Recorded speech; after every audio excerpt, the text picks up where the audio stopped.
Kunja Bihari.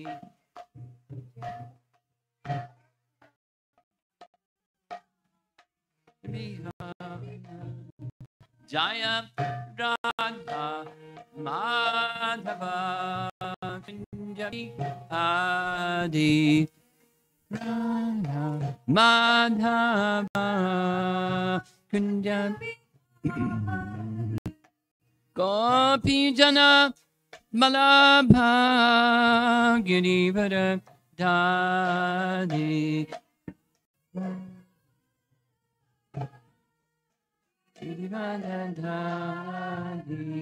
Gopi Jana Balabha Girivara Dhari.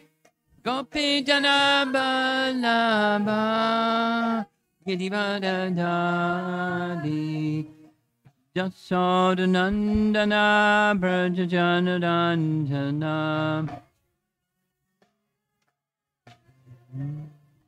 Jasodanandana Brajajanaranjana.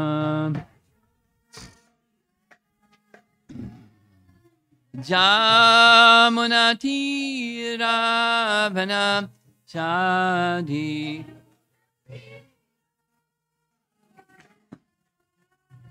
Yamunati Ravana Chadi.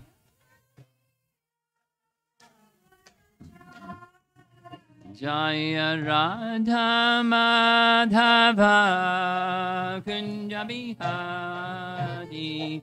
Jaya Radha Madhava Kunja Bihari. Jaya Radha Madhava Kunja Bihari. Madhava Kunja Bihari. Gopi Jana Balabha Girivara Dhari.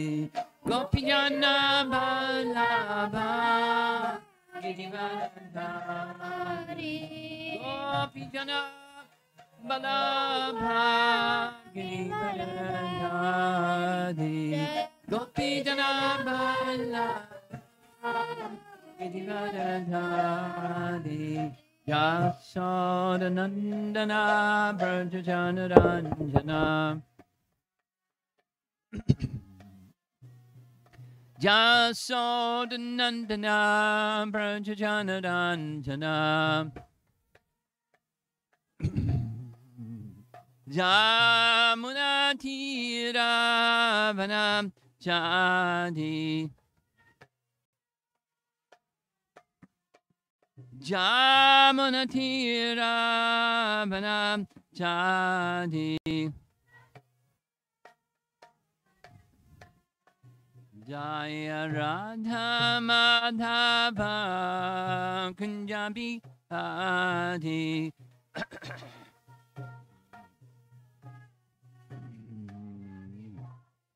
Jaya Radha Madhava Kunja Bihari. Madhava Kunja Bihari. Jaya Hari Vidikacharya Astatarasatasi Srimati Divine Grace Sri Bhakti Vedanta Swami Srila Prabhupada Ki Grantharaj Srimad Bhagavatam Ki Gora Premanandi.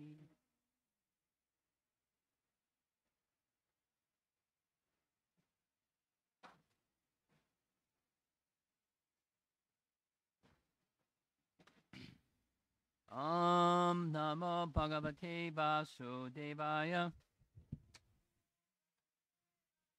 Om Namo Bhagavate Vasudevaya. Om Namo Bhagavate Vasudevaya.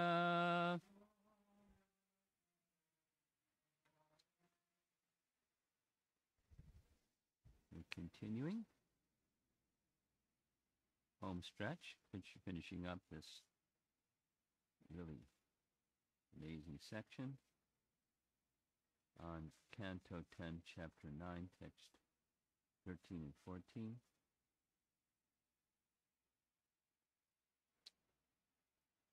Go forward. Okay. So we all know the verse because you've heard it 15 times. Here's Jiva Goswami from Krishna Sandarbha, where he's beginning. The focus is what we heard similar to yesterday, the all-pervasive nature. The all-pervasive nature of he who has a form.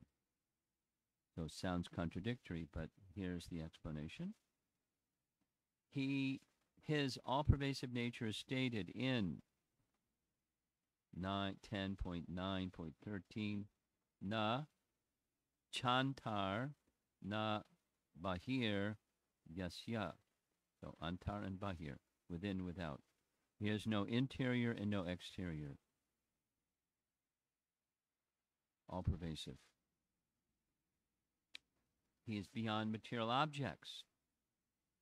Here's Rukmini's letter to Krishna, chapter 60. We heard this yesterday. A woman who fails to relish the fragrance of the honey of your lotus feet becomes totally fooled, and thus she accepts as her husband or lover a living corpse. Contradiction. Living corpse. Covered with skin, whiskers, nails, head hair, and body hair, and filled with flesh, bone, blood, parasites, feces, mucus, bile, and air. Yummy. Krishna is self-revealing. This is Brahma's Prayers, chapter 14, text 2. Even by controlling the mind, no one can understand the greatness of this form of the Lord of the universe, which manifested in many forearm forms, but which is actually you, the one form of Swayam Bhagavan, who gave me mercy by your own will, who spread throughout the universe in many spiritual forms and possess bliss, which can be understood only by yourself. So he's going to focus a little bit on how he alone can understand his bliss. Having described Krishna with his human form in the previous verse, text 1, Brahma now describes one of the Deva forms. No, Deva forms doesn't mean a demigod in this case. It's a divine form. We'll see. It's in the Sanskrit of the verse. We'll hear. Deva Vapu Shaha. Divine form. Brahma describes one of the Deva forms with forearms, one of the many, which manifested from his angsas in the form of cowherd boys and calves. How can I describe them all?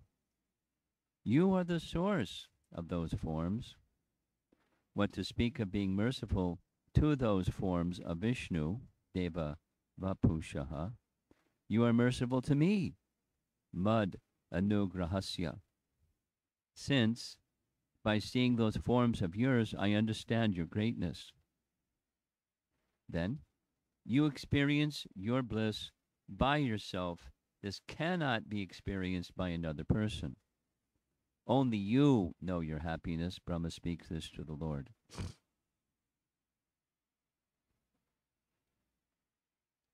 Continuing, this is Krishna Sandarbha. Remember what Krishna Sandarbha is. It's the fourth of the 6 Sandarbhas, focusing on Swayam Bhagavan. Krishna is the original form of all Bhagavan forms, or Vishnu Tattva forms. Krishna is the original. So he's going to focus on this word Sarvatmana, the soul of all existence. Sarvatma Mana, the soul of all existence. Here we go. He's making now reference to Canto 10, chapter 47, where Krishna is speaking in his letter to the gopis. You are never actually separated from me. For I am the soul of all creation. Sarvatmana. Just as the elements of nature, ether, air, fire, water, and earth, are present in every created thing, so I am present within everyone's mind, life, air, and senses, and also within the physical elements and the modes of material nature. Kind of high philosophy to write a letter to the gopis, but that's what Krishna is saying. So again, the BBT, this isn't Prabhupada, this is his disciples, but the Sarvatmana is given in the word for word, the soul of all existence, or the soul with a capital S of all creation. So now separateness. Your separation from me does not occur in all manifestations, Sarvatmana. There is separation in one present manifestation during prakat pastimes. In aprakat pastimes with another manifestation, there is union only. Na chantar na bahir yasya. You probably memorized that one by now. Na cha antar na bahir yasya. He has no interior exterior.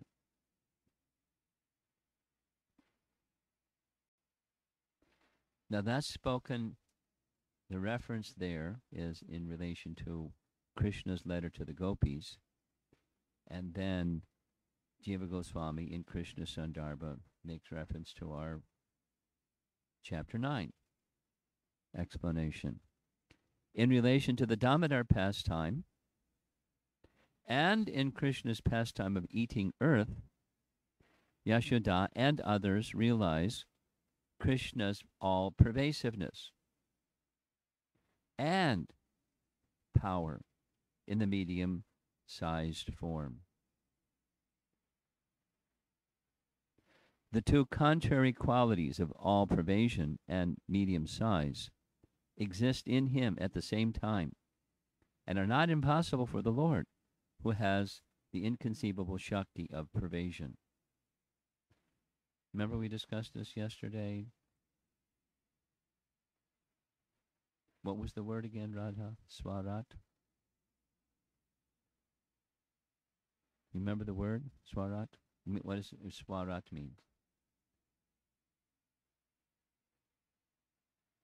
Independent.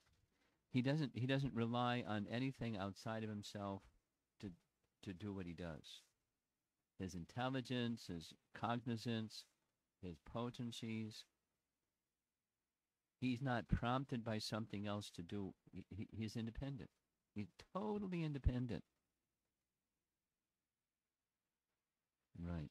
So with that full position of being the fountainhead of everything, he can at the same time be all pervasive and have a form. Now, if you're a Mayavadi, you go, no. And if you're a devotee, you go, yes.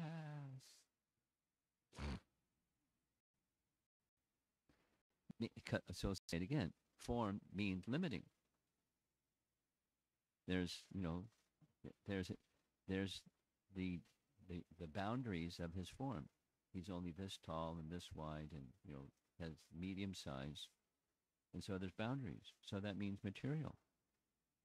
If you're a Mayavadi, and if you're not a Mayavadi, no, he has a medium form and he's all pervasive at the same time.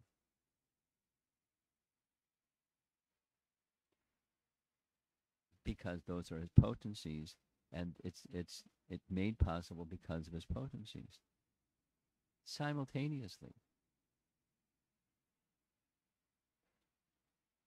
It's a puzzle, so the puzzle is being repeated multiple times, so we can kind of get the puzzle piece and how it fits into the big picture of the big puzzle. Again, he has the inconceivable Shakti of pervasion.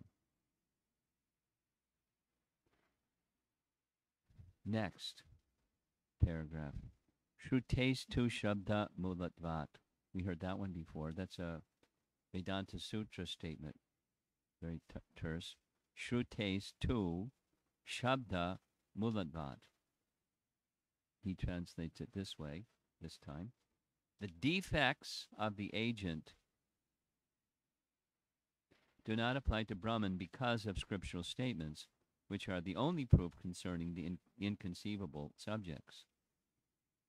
Remember, if we want to understand transcendence, there isn't a way by material power to understand transcendence. There is a way, and that is from the sound, shabda, of the Vedas, one can get access to transcendence. Say it again. Conversely, you can't get access to transcendence without the Vedas. So how are we going to understand anything is through the Vedas. That's the pramana. That's the means of knowing.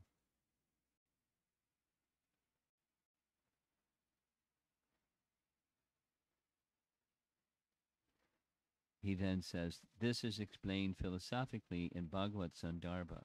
If you remember when we were at their home Sunday, the Sri Vaishnava family's home, same statement is made in a different Anuched where it says, according to the teachings of Ramanuja. So what's the teachings of Ramanuja? It's called, at least amongst Gaudiya Vaishnavas, it's called Vishishta Advaita. Vishishta means attributes, and Advaita means non-dual. So inherently within Bhagavan, there are attributes. And according to Vishishta Advaita, he may manifest them, he may withdraw them. That's the prakat, aprakat. In all circumstances, those attributes are not different than him. Manifest or not manifest. Manifest or not manifest. The attributes are inherently within him, and they are manifest or not manifest. So how are we going to understand transcendence? Through the Vedas.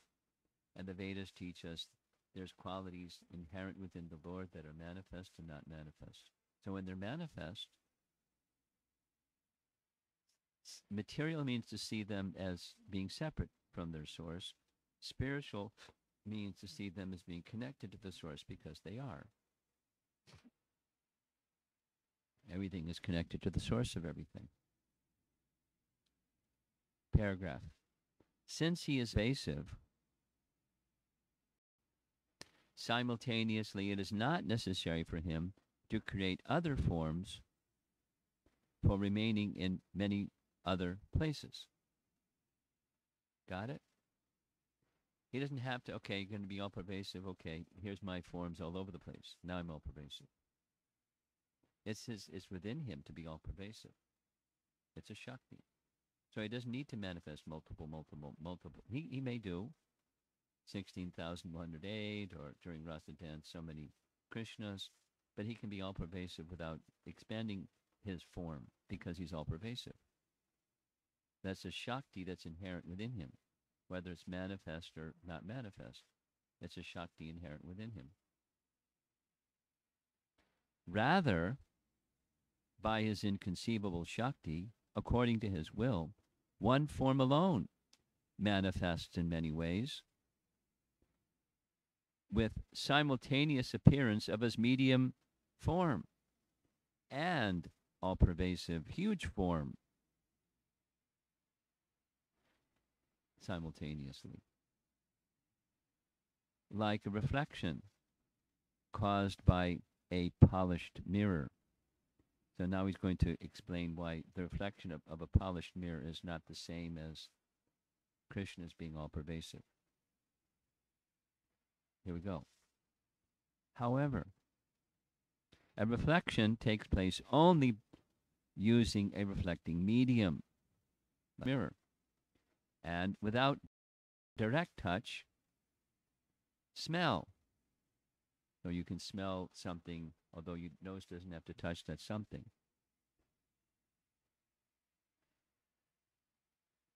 The With the form in the mirror, the form appears reversed and separated from the original object. The unique feature of the Lord's expanded form is that it arises from his inherent Shakti without needing a mirrored medium like a mirror or air to carry the aroma. So you can smell something from a distance without touching your nose to that something. While Krishna has this unique feature, the qualities within the original are maintained, such as touch, taste, etc. And, very important, this arises by his will, the power of the original form. So he's right now, this practically, here he's with us, or we're with him, or he's present. And we can't perceive it, but one who Krishna chooses to reveal his pervasiveness can perceive it. That's what we heard discussed yesterday, that Swabhava Siddhi, one has to be qualified. And Krishna, of course, Krishna can reveal himself to an unqualified person, but how are they going to process it? They're not going to process it as the perfected soul will. This is tying into this, effort and mercy question you keep asking. Separate activities take place in each of these manifestations by his inconceivable Shakti. This is a Bhagavad Sandarbha topic. It's finding its place in Krishna Sandarbha because Krishna is the original Bhagavan. But it's the same as a Bhagavad Sandarbha topic. Thus, there is no contradiction in simultaneously closing and opening his eyes, simultaneously opening and closing his eyes. That's not possible for us. In different forms, produced in different manifestations, the powerful Lord, who is the shelter of various contrary actions, is the actual performer of those actions. This is his nature, as described in many places in the Bhagavatam. The wise, however, do not gain happiness by this display. The very necessity of the existence of the Lord with contrary properties is the proof of his existence. Thus, so now is the supportive scriptural evidence. Narada says from Canto 10, Chapter 69, he's visiting Dwarka, right? It is astonishing that with one form he simultaneously manifests separately in many places. We're taking a plunge into Krishna Tattva. The Shakti to have one form appearing separately in many forms, each doing separate actions, is not possible for sages. That is what Narada found astonishing. Like, mystic power, mystic yogis, by tapping into Super Soul, they can manifest 7 forms of themselves. But it's not 7 forms doing separate things simultaneously, and each one becomes weaker, weaker, weaker. But that's a power that comes from Krishna. When Krishna manifests his power, it doesn't have that limitation. That manifested form is sometimes called Atma and sometimes Rupa. Now he circles back to the Sarvatmana form. Thus, previously, Sarvatmana meant by all manifested forms. Remember what the Sarvatmana word is in relation to. Let's circle back. It's in relation to Krishna's letter to the gopis, where he says, I'm the soul of all creation, and thus you're not separated from me. So, although he, he's in Mathura writing a letter, telling him, I'm with you, but he's in Mathura. They don't want him to be in Mathura. They want him to be. It's the gopis. They want his physical presence, or it's something like a Akrura. We were discussing this before coming to Boston. Really right on. He's not a Brijbasi. He's visiting Vrindavan. His mind is so absorbed in full knowledge of Krishna's potencies that he's able to experience within his heart what it's going to be like to be with Krishna, and all those things happen. But that's in his mind, and the anticipation is not just the experience within his mind. He wants to be with Krishna. He wants to see Krishna. He wants to place his head before Krishna.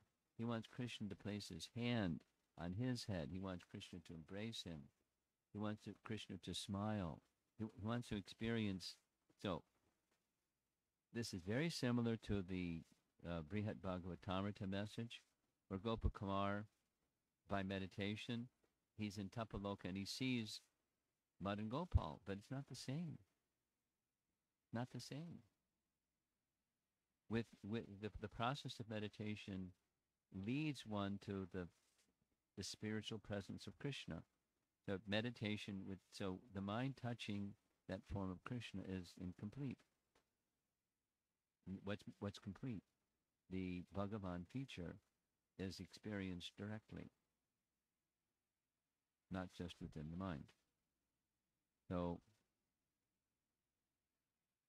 Sarvatmana meant in that letter to the gopis by all manifested forms.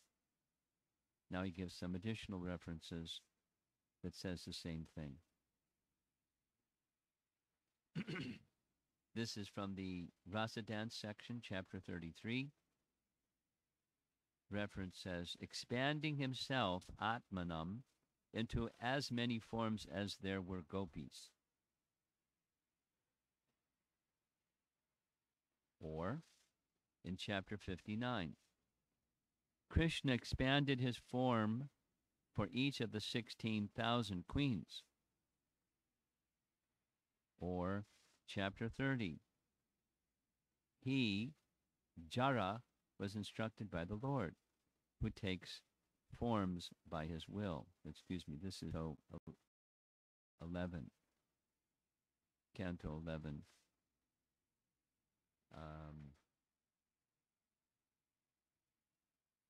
He's killed, he's shot by a hunter in his heel.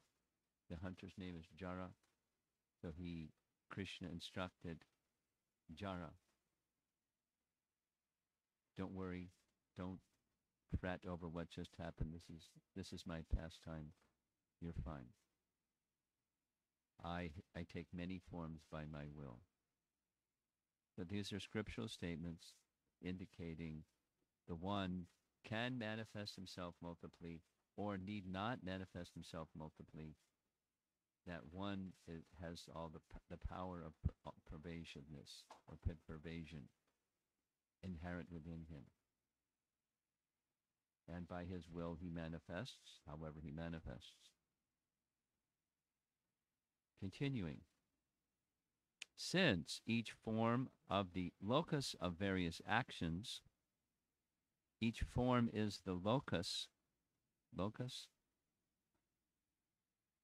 kind of like the hub, and from the hub comes many spokes. So it's like the epicenter. From the epicenter comes things. So his form is the locus of various actions. The Lord has different identities in each of these manifestations for nourishing the rasa of the pastime. In other words, he assumes a childlike form, he assumes a teenage form, he assumes a 9-year-old, 7-year-old form lifting Govardhan Hill. He assumes forms suited for the pastime. He's not changing his identity, he's not growing and doing things like those with human bodies do. It's manifesting appropriate for the rasa. And he's enjoying the rasa with his devotees according to the situation that he's creating, all by his internal potency. Really far out.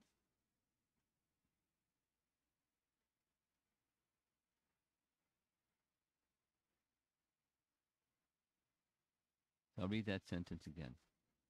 Since each form is the locus of various actions, the Lord has different identities in each of these manifestations for nourishing the rasa of the pastime, and by his will accepts not to investigate the actions of other forms. Investigate the actions of other forms. He, fully present, not distracted. Because he has the power, these expansions take place in his associate as well. Here's the Devaki example. They also have different manifestation. For instance, Devaki was present at each of the marriages of the 16,000 queens simultaneously.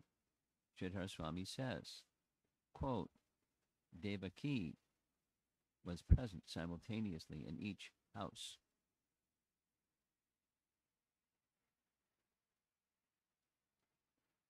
There's no limit to his potencies, but we're hearing about them. And his inconceivable potencies are being conceived of. Krishna has different identities and actions in the different manifestations of Krishna. For example, the power of his Yogamaya seen by Narada is described as follows. Again, Narada's in Dwarka. There he saw the Lord playing at dice with his beloved consort and his friend Uddhava. Krishna worshipped Narada by standing up, offering him a seat.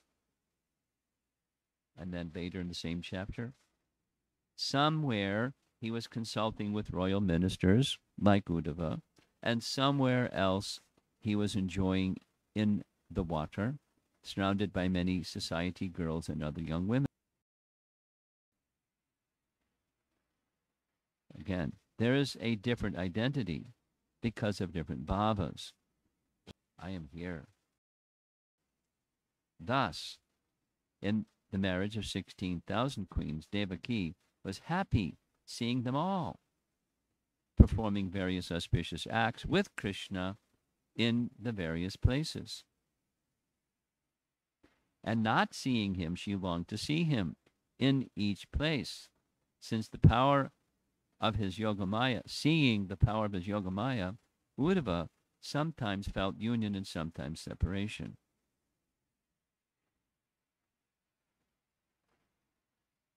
Remember the verse, this is the verse of the Krishna writing to the gopis, there is no separation.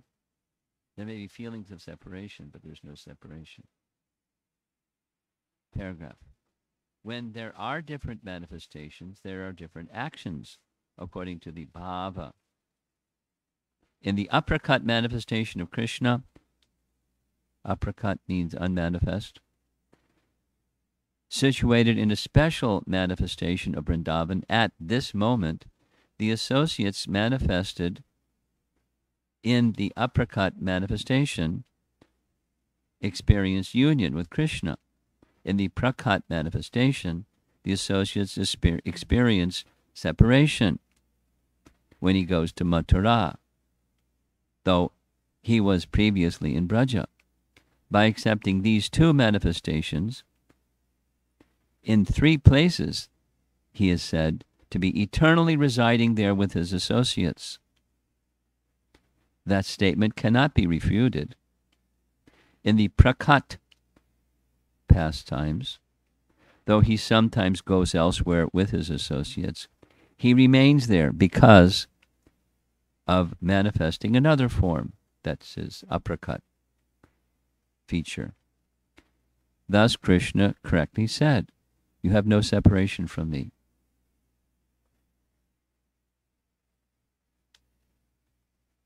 Last paragraph of that section. Eternal union is the greatest secret. That's his aprakat pastimes. Krishna teaches this under the pretense of Brahmagyan. That's, again, this letter to the gopis. And the gopis, they don't care. They want Krishna to come. And this is the prakat feature. But he's, aprakat, I'm with you. Brahmagyan, hey, gopis. Elsewhere also, one can see secret teachings covered by statements with other meanings.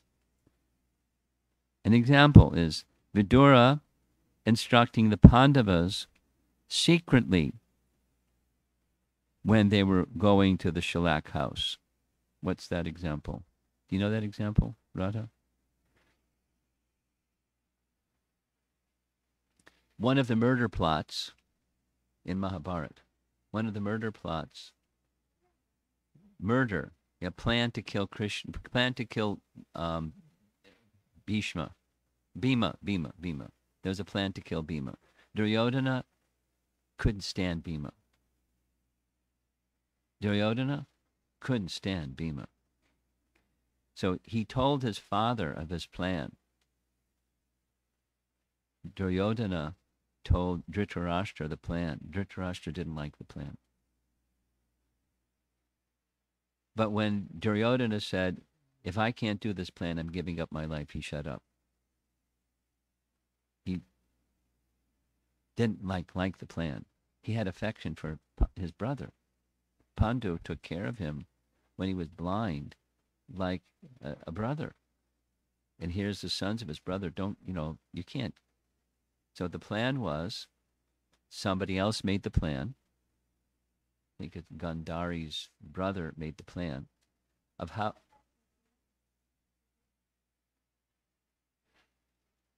So the plan was, send the 5 brothers to a place. They built the place. So it was highly flammable. Shellac. You've heard of that word before? Shellac is a kind of, you put on wood so it shines and it preserves the wood, but it's highly flammable. Shellac. So it's called the House of Lac. It was built, the wood was soaked in the stuff, and then they painted it so it was like touch a match to it and poof. So the plan was, and finally Dhritarashtra just remained silent.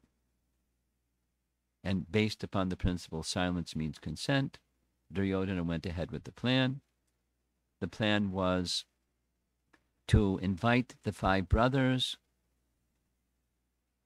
to go to a place where they could have some nice, summer retreat by a river, have a nice time, the House of Lac.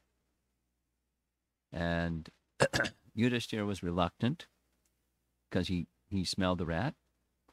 He understood that there's something evil in this idea, but he didn't disagree because it wasn't proper to refuse a courtesy and kind of invitation. So he observed social etiquette. Vidura pulled him to the side and told him in a riddle kind of message that Kunti didn't understand. So Kunti asked Yudhishthira, what was that message he spoke? I couldn't understand it. So in a secret way, Vidura knew what the plan was. So he warned them, they're going to try to kill you. He didn't say it. He said in a riddle. I don't remember the words. You can go research it. I'm not going to go there. So it's just reference is Vidura instructing the Pandavas secretly when they were going to the Shalak house. So sometimes there are statements with covered meanings. That's an example. So sometimes in the Vedas, sometimes in Srimad Bhagavatam, he's saying, Jiva Goswami is saying, there's some situations like that.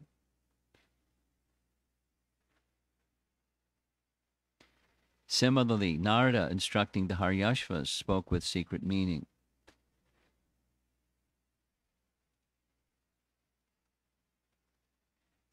Many times you say something indirectly and people don't get it. So some people just like being really direct. And when you're really direct, some people, they're taken aback, like, wow. So some people are really direct, and some people don't like it. Sometimes people are indirect, and people don't understand it. So what's all that about? Krishna speaking to the gopis, Brahmagyan. They don't get it. We're not separate. And he's over there in Mathura. Come on. What was really effective was Uddhava stayed for several months. And by his presence, their feelings of separation from Krishna subsided. Because of his closeness to Krishna, he even looked like Krishna, his love for Krishna, their feelings of separation subsided. The letter didn't do it because it was not so clear. It was a covered statement. That was what the reference is. One more. Here we go. This is Krishna Sandarbha again. Because Sri Krishna is full of all inconceivable potencies, he is able to appear before his devotees in his aprakat form when he is not visible to them in his prakat form. What does that mean? They can see him within their heart. They can see him, not just meditate on him, but they can see him.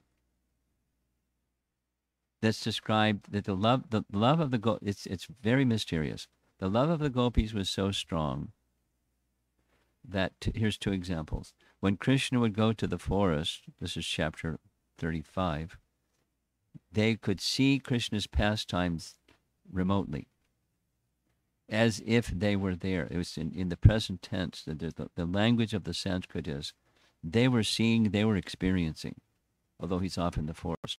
They're feeling separation from him, but they're seeing him, feeling his presence.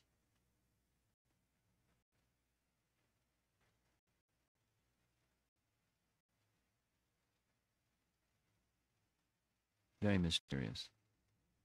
Another is comments by our acharyas in their commentaries, and it was a common thing. They're feeling such intense separation, they can see Krishna. His aprakat become visible, and they still feel separation. It's perplexing. It's contradictory. It's mystical. It's being explained by our acharyas this way. The wonderful potencies of Lord Krishna's form were seen by Mother Yashoda and the other residents of Vrindavan in his pastime of being bound with a rope by Mother Yashoda. His form, which is unlimited, was being bound. That's the point. And revealing his universal form to Mother Yashoda when he was suspected of eating clay. These two pastimes may appear to be self-contradictory. That is, first, showing Sri Krishna as an ordinary child, able to be bound up by his mother, and the second pastime showing Sri Krishna as the all-pervading and omnipotent Supreme Personality of Godhead. Actually, however, there is no contradiction. Why is that? For Lord may appear as a helpless child or as the Supreme Lord by his inconceivable potencies. These inconceivable potencies are described in the Vedic literatures which are the most authoritative source of knowledge as confirmed in Vedanta Sutra. Here we are again. Shrutes tu shabda mulatvat.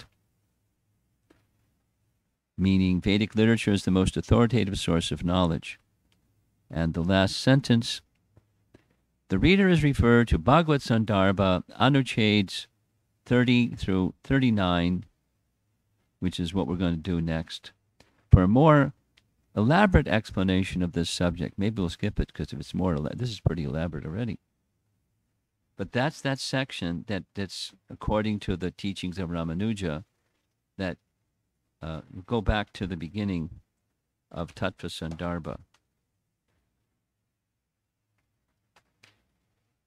In Tattva Sandarbha, which is the first of the 6 Sandarbhas, the first section is Pramana Kanda.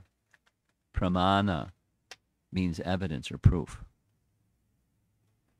So the Pramana Kanda section of Tattva Sandarbha says, I want to talk about Krishna, but before we talk about Krishna, or for that matter, talk about anything, what's your means of knowing anything? How do you know anything? No, existentialists ask the same question. Existential philosophers. Never heard it? Do I exist? How do I know what is? No. Just listen. That's the question of the existentialists. And they reach a conclusion. You can't know anything. You can't even know that you exist. You don't know. How do you know? How do you know anything? So that's the mind.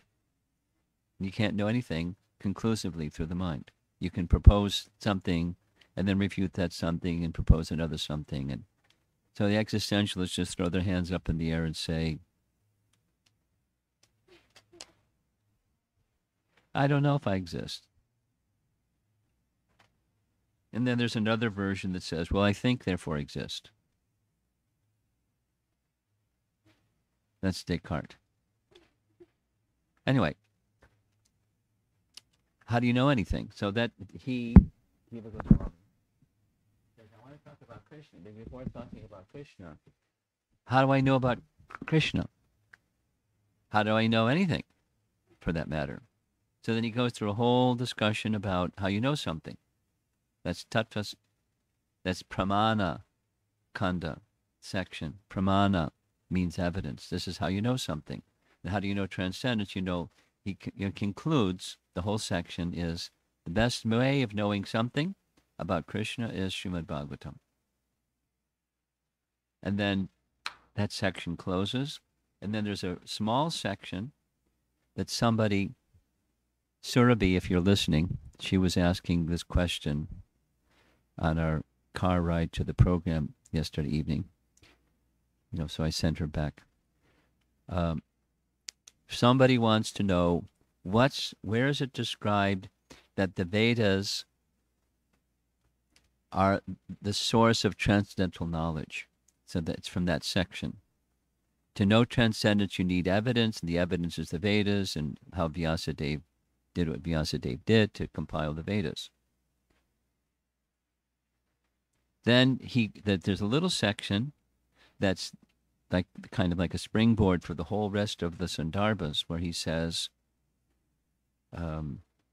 this composition is going to, the methodology, it's like what scholars do when you write a PhD paper or thesis or something.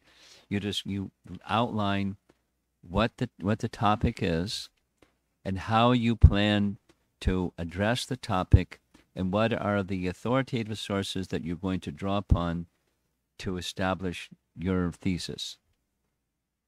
It's just a standard procedure for papers or thesis.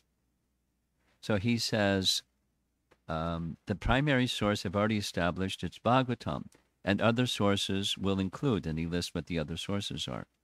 And one of the other sources is Sridhar Swami's commentary on the Bhagavatam. And then he says, at least those portions that are consistent with Vaishnava understandings. Then he says, Ramanujacharya and Madhvacharya and other well-known, their teachings I'm going to draw upon. And then literatures that they have referenced, I have either personally examined, or if I haven't examined, on their authority, accept that they are authoritative. And those are my sources of knowledge. And then he proceeds.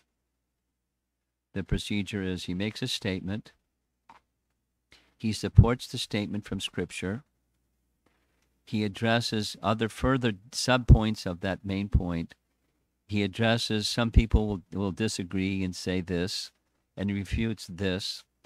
And they disagree with the refutation and say that, and he refutes the refutation and he goes back to the main point. And that's Anuchets. Then he goes on to the next one, the next one, the next one. And there's a flow. Very scholarly procedure. And why am I bringing this up? This same thing that he's writing here from Vedanta Sutra, because that's accepted as authoritative. Shrutes tu shabda mulatvat. How are we going to understand things that are transcendental? Transcendental meaning that was just beyond the mind and beyond the senses, or adhoksaja. It's not conceivable with the mind. So that the existentials that ask, do I exist? They're never going to find out because they don't accept Scripture. They're just on the chariot of the mind and they don't know. And they throw their hands up in the air and say, I don't know. Nothing matters. I know some people that have been in that space. And when they came across Krishna consciousness, it was a challenge, but they felt a lot of relief. Because there is a way to know. You don't have to just ride on the chariot of the mind. But if you hold on to the chariot of the mind and try to understand Bhagavatam, you won't get very far. You'll feel very frustrated and doubtful, and so the doubtfulness is not just to be tossed to the wind.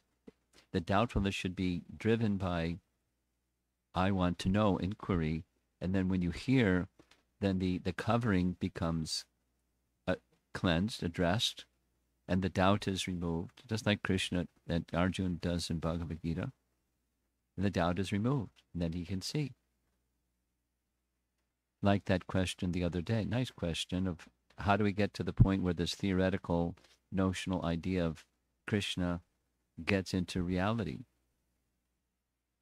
How do I can actually experience? You have to qualify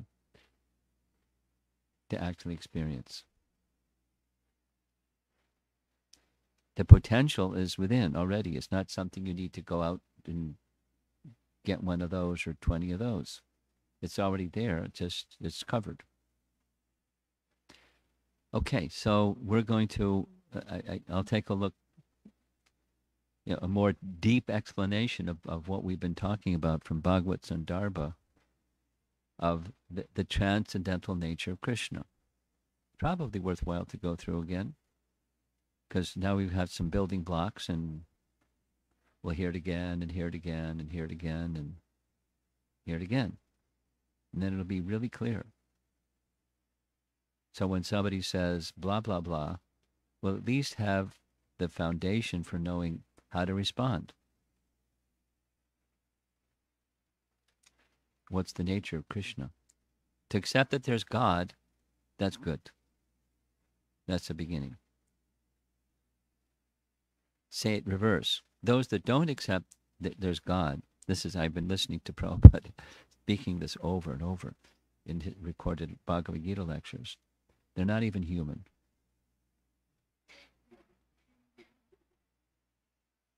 They're the lowest of mankind, Naradama.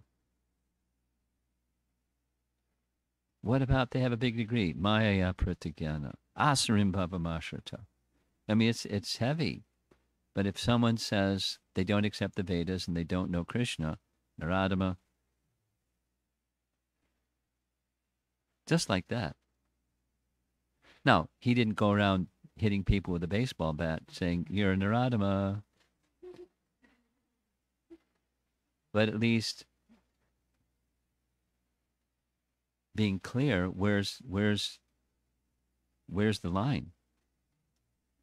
And someone's understanding may be, neophyte. That's okay. Accept Krishna, become eager to learn the message of the Vedas. Then you're a human being. You're in the process of becoming perfect. Okay, so let's see if there's some discussion. Go ahead, you go first.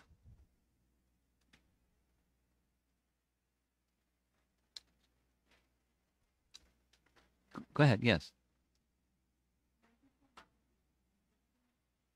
It's not on. Microphone's not on. Ah, okay, we're on. Hare Krishna Maharaj Ji, my question is, what is Brahm Gyan? What is? Brahm Gyan. Brahma Gyan. Gyan. And what are the qualities of Brahm Gyani? Okay. Brahma Gyan, we discussed this, 1855, right, Paramarupa? 54, 1854. You have a Bhagavad Gita, you can look it up. But it's Brahma Bhuta, that's Brahma Gyan. Brahma Bhuta means minimally knowing that you are a spiritual entity, not the covering. Not the body, not the mind, not the intelligence, not the false ego. You are a spiritual entity. Knowing that I am a spiritual entity. Brahma Gyan, knowledge of Brahman. And the symptoms are in that verse.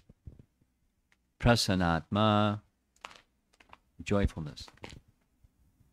Na sochati, na kangsit, neither hankering nor lamenting for something temporary. Because there's prasanatma, there's happiness within. Samak sarveshu bhuteshu, seeing other living entities equally. Seeing them on the spiritual platform. You deal differently with different living entities in an appropriate way, but seeing the spiritual identity within. And then the fourth symptom is then bhakti may begin. Bhakti meaning the transcendental consciousness of pleasing Krishna in all things. And we can practice that before we become realized in Brahma Gyan. That's like a little bit this question this person was asking about notional and then experiential. But the practice stage is where at least one understands in principle.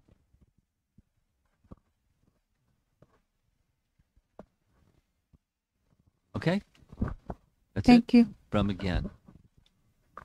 You're on.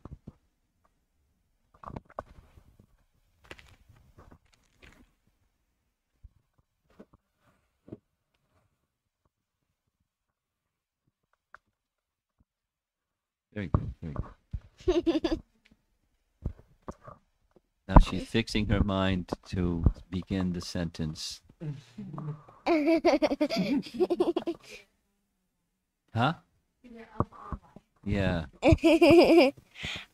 I have 7 or 6 questions. Okay. Go ahead. Go. Let's go.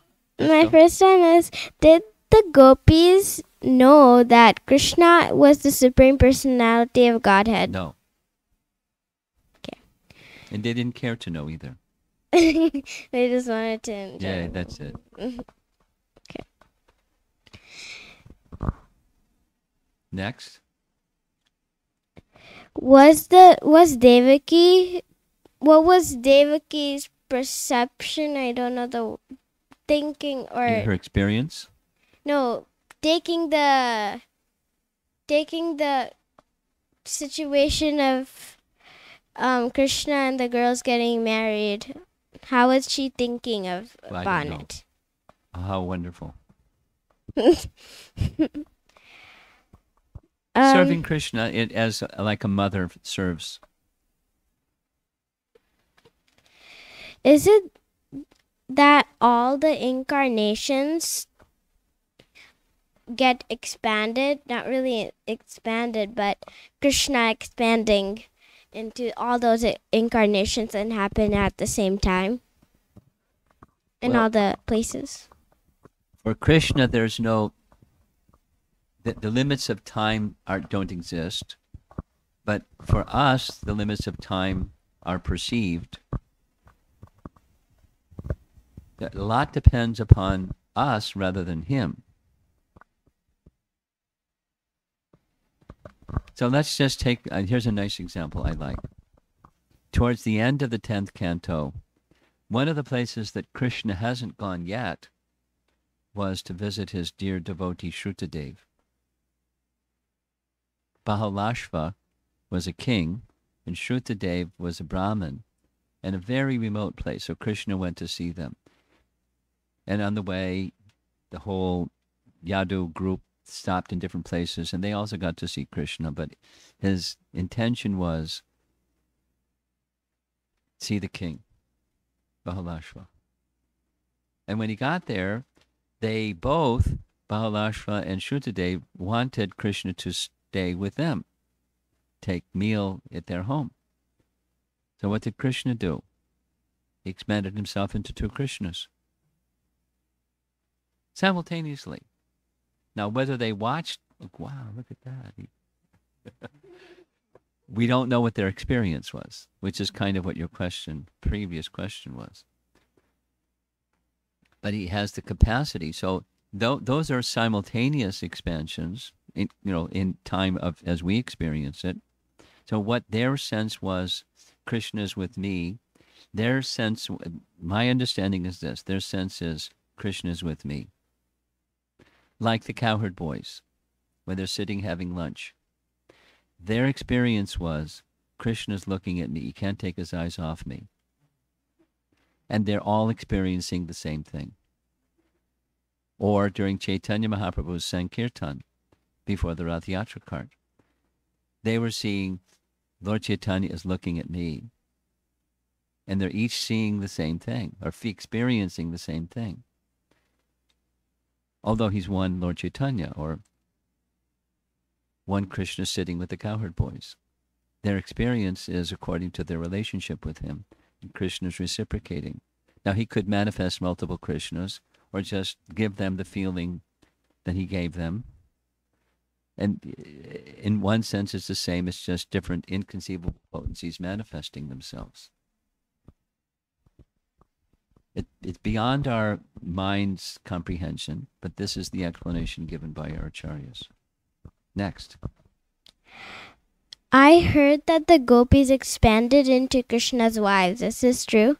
According to Rupa Goswami, yes.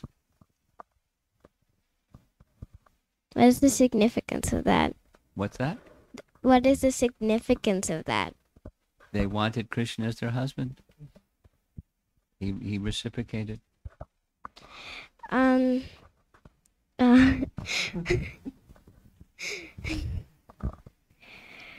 Do the college or schools teachers believe in God? Or do they try to encourage the students to believe in God? Couldn't follow. Did you follow? Would the college students, college professors and teachers, they encourage their students to believe in God, or? Some do, some don't. Will you say the whole story of the black, I don't know, whatever. Yeah, the black house. Not black, lack house. Lack house. L-A-C, lack, or shellac. Shellac. So what about the lack house? Say the whole story after when you finished and what happened to the Well, Pandavas. Vidura came the very evening they were planning to burn the house. There was a big festival in the town, and the Pandavas went to the festival. They understood through a messenger from Vidura, this is the night. They're going to set the house on fire. So prior to that, Vidura sent someone to build a tunnel from the inside of the house going underneath the house out to the river, a tunnel. And that night, they went through the tunnel to go to the other side of the tunnel by the river, and Vidura was waiting with a boat to take them across the river. There's more detail. Here's the detail. The detail. It's a nice detail. It's important detail. That evening, by providential arrangement, there was a lady and her 5 sons that were poor and were asking for shelter that evening. They were given shelter that evening in the house. When the house burned, there were the bones of a lady and 5 sons. So it was assumed by Duryodhana and his cohorts that it was successful. They're dead. So they had a big funeral. Krishna, omniscient Krishna, came with Balaram all the way to take part in the funeral, knowing they hadn't died. And while they were on the other side of the river, they dressed, the Pandavas and Kunti dressed like brahmanas, like, hefty brahmanas. And that's when the Swayamvar ceremony of Draupadi took place. They were in the dress of brahmanas. And that's when Arjuna won the hand of Draupadi. It was right after the House of Lac. And nobody knew. They thought they were dead. But Arjuna won the competition for Draupadi's hand. You'll find that in Mahabharata. It's very intriguing. Okay. Others? Thank you. Yes?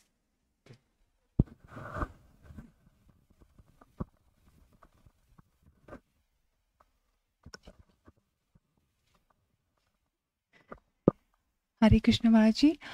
Material body is made up of 5 elements.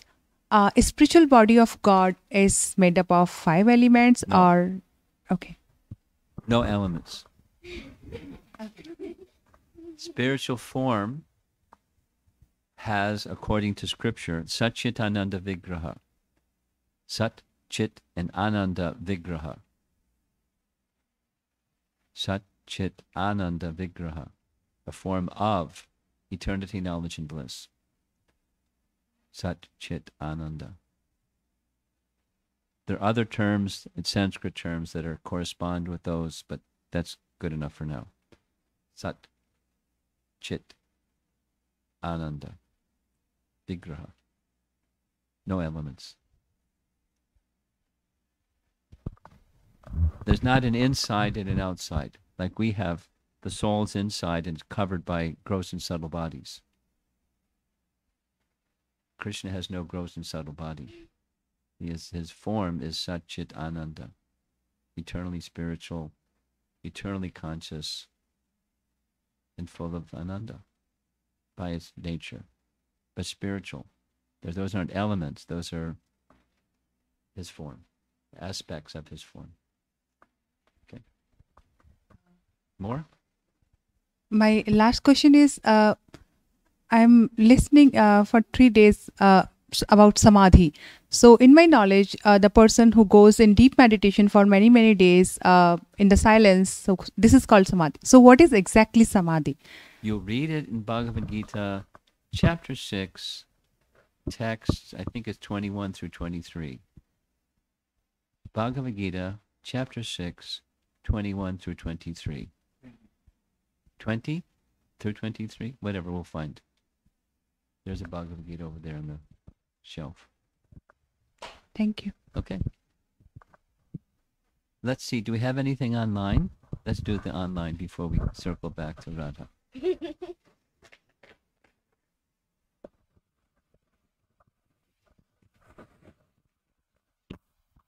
She must keep you busy all the time. Yeah.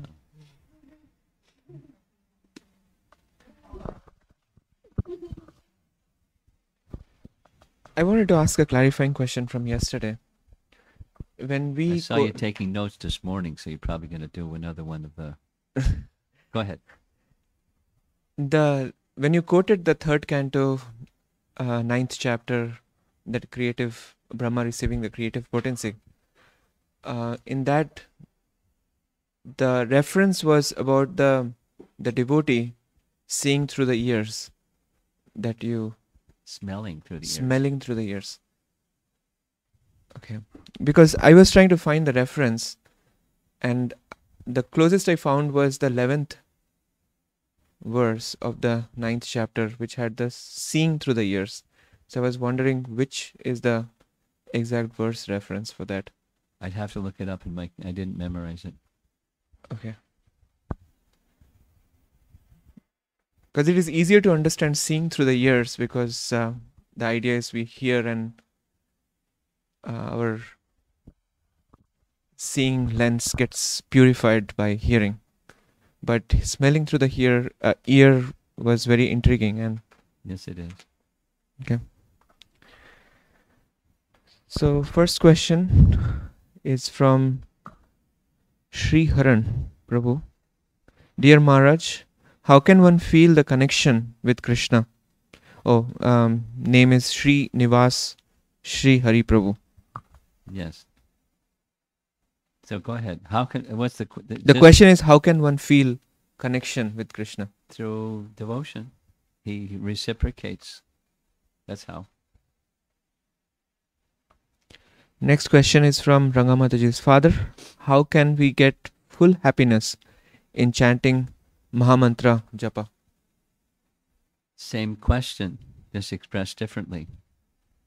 Through bhakti, Krishna reciprocates. That's how. Last question from Amara Mataji. Hare Krishna Maharaj. First question is subtle body made of conceptions? No. Conceptions are within the subtle body. Next question is, what covers the soul more densely, either subtle or gross body? Why are you asking this question?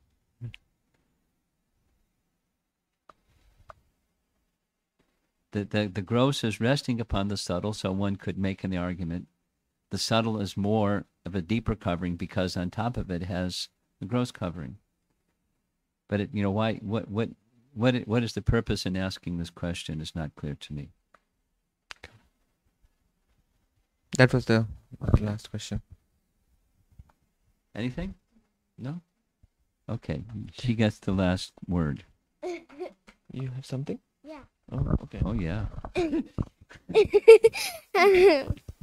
For me, it's really hard to understand all these things about Krishna expanding and all these pastimes and all this philosophy. How do you understand it? Well, it's expected that you can't easily understand it. If you thought that you easily understood it, you probably don't understand it. It's another dimension. It's the dimension that's the instruments that we commonly use for gathering understanding of something is the mind and the senses. And this is knowledge beyond the mind and the senses. So as long as one continues to try to understand through mind and senses, it will remain a puzzle. Gradually, one has to learn a different. We still use our mind and senses. What in transcendental knowledge we have to learn gradually, become accustomed to understanding things in a different way. By purified consciousness or elevated consciousness, or the soul touching Krishna through sound, or sound touching the soul. That's Krishna's reaching to us through sound. His finger, it's like we just have to reach back with our ear through sound. And one can then, to a degree at least, understand. Now, the topic that your father's been asking is, especially last night, was complete Samagram Mam, Can we ever completely understand? When does the bell ring when we can say, okay, now I understand Krishna? So that's another thing. We can understand that which is inconceivable through Shabda Brahman. That's this Tattva Sandarbha topic that I mentioned. It's how we're invited, encouraged to understand. Don't break the cord. Pressing it, don't do that. It'll weaken the cord, and then they'll have to get another cable.